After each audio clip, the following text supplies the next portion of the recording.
दोस्तों, कुछ साल पहले तक मैं खुद को एक ऐसे व्यक्ति के रूप में देखता था जिसके अंदर कोई अच्छाई नहीं है, जिसे कोई पसंद नहीं करता है, और दूसरों के बोली हुई बातों के आधार पर मैं खुद को जज किया करता था। और मेरे अंदर इतनी अधिक नेगेटिविटी आ गई थी कि मैं लोगों से बात नहीं करना चाहता था। मुझे लगता था पता नहीं मैं क्या गलती कर दूंगा, क्या मैं ऐसा कुछ बोल दूंगा और सामने वाले को वो समझेंगे कि मैं कितना बेकार हूं, मेरे अंदर कोई ज्ञान नहीं है, कोई बुद्धि नहीं है। ऐसी सोच मेरे अंदर पैदा हो गई थी दोस्तों। और यह क्यों हुआ था?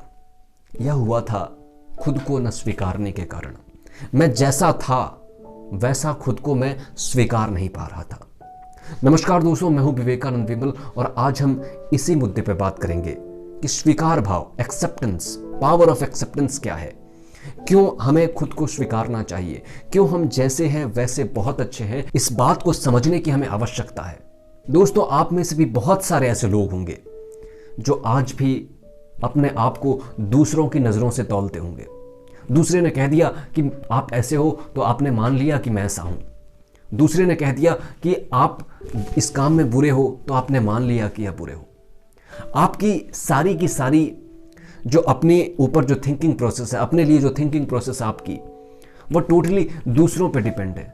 दूसरे जो कहते हैं वह आप मान लेते हो, वह आप समझ जाते हो। ऐसा इसलिए होता है दोस्तों क्योंकि आप खुद को स्वीकार नहीं कर पाते। आपको लगता है कि आपके भीतर कुछ कमियां हैं, आप अपने आप में पूर्ण नहीं हो। सामने वाले अगर अच्छा कह दें तो शायद आप खुद को अच्छा मानने लग जाओ। आप हमेशा दूसरों से उम्मीद करते हो कि वो आपको अच्छा कहें, वो आपकी तारीफ करें, वो आपका नाम लें। लेकिन दोस्तों, अधिकतर समय में ऐसा नहीं होता है और इसकी वजह से हमारी जो सेल्फ रिस्पेक्ट है वह भी डाउन होती जाती है। हम खुद को इतना निकम्मा, इतना नाकारा समझना शुरू कर देते हैं कि हमें लगता है यार जीवन का फायदा ही क्या है, हम क्यों जिए? अगर ऐसी जिंदगी होती है तो फिर जीने से फायदा क्या है? लेकिन दोस्तों, खुद को स्वीकारना जरूरी है। और ये चीज मुझे भी समझ में आई जब मैं बिल्कुल नीचे जा चुका था, नकारात्मकता के उस चरम सीमा तक मैं पहुंच चुका था जहां पर रोने और खुद को परेशान करने के अलावा मेरे पास कोई ऑप्शन नहीं था। मुझे लगता था मैं जिंदगी को त्याग दूं। और तब कुछ किताबें मेरे जीवन में आई दोस्तों, और उसे पढ़ने के बाद थोड़ा मैं तब आध्यात्मिक हुआ और अध्यात्म को समझने की कोशिश करने लगा। तब मेरे जीवन में एक भीषण बदलाव आया, एक बहुत बड़ा बदलाव आया दोस्तों, जिसकी वजह से मैं आज आपके सामने यहाँ बैठा हूँ और मैं आपको इस मुद्दे पर बता पा रहा हूँ कुछ। यह बदलाव आप सभी के भीतर भी आ सकता है दोस्तों। बस छोटा सा अपने भीतर अपनी सोच में परिवर्तन लाइए। आप जैसे हैं वैसे खुद को स्वीकार करिए। आप जैसे हैं वैसे खुद को देखना शुरू करिए। अपने आप को प्रेम दीजिए, अपने आप को स्वीकार करिए। आप खुद से कहिए कि तुम जैसे हो वैसे बहुत बढ़िया हो, बहुत अच्छे हो। तुम्हारे अंदर 1000 गुण हैं। आप चाहें तो आप खुद को ढूंढ सकते हैं, आप खुद को तलाश सकते हैं कि आपके अंदर क्या है। आपके अंदर भी वो खजाना है दोस्तों। और सच कहता हूं, मैंने जिस दिन ये जाना, मेरे अंदर एक ऐसी आत्मविश्वास की जागृति हुई जिसकी वजह से मैं आज लोगों के सामने बोल पाता हूं, लोगों को बता पाता हूं, लोगों को समझा पाता हूं, अपनी भाषा से, अपनी बोलने की शैली से लोगों को इंप्रेस कर पाता हूं।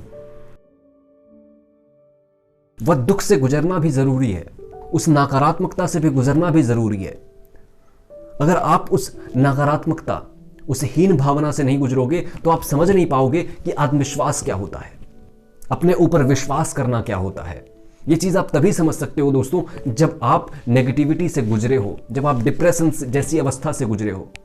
इसलिए अपने आप को यह मत समझना कि आप अगर वैसी अवस्था में हो तो हमेशा वैसा ही समय रहेगा, वो बदल जाएगा। आपको सिर्फ अपनी सोच को बदलना है। आपको सिर्फ ये सोचने की बजाय कि मैं निकम्मा हूं, मैं कुछ नहीं कर सकता हूं, दुनिया में सारे लोग अच्छे हैं, सिर्फ मैं ही बुरा हूं, इसे बदल करके यह सोचना शुरू करना है कि मेरा भी एक अस्तित्व है, मैं भी कुछ हूं और मैं बिल्कुल अलग हूं।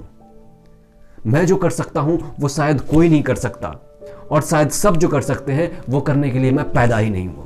मैं कुछ अलग करने के लिए पैदा हुआ हूं, मैं कुछ अलग करूंगा और यही मेरी विशेषता है, यही मेरी शक्ति है, यही मेरा बल है, यही मेरा संबल है, यही मेरी आत्मशक्ति है। दोस्तों, आपको खुद से ही प्रेम करना होगा, आपको खुद को पसंद करना होगा, आपको अपनी ही तारीफ करनी होगी और देखेंगे दोस्तों आपके जीवन में बदलाव आएगा। बस इतना ही याद रखें कि खुद को बहुत ज़्यादा महान नहीं समझना है। अगर आत्मविश्वास आ जाए तो उसे अहंकार नहीं बनने देना है और खुद को कमज़ोर भी बनाए नहीं रखना है। उम्मीद है दोस्तों आपको ये सेशन, ये वीडियो पसंद आया होगा। बहुत बहुत धन्यवाद। प्रणाम।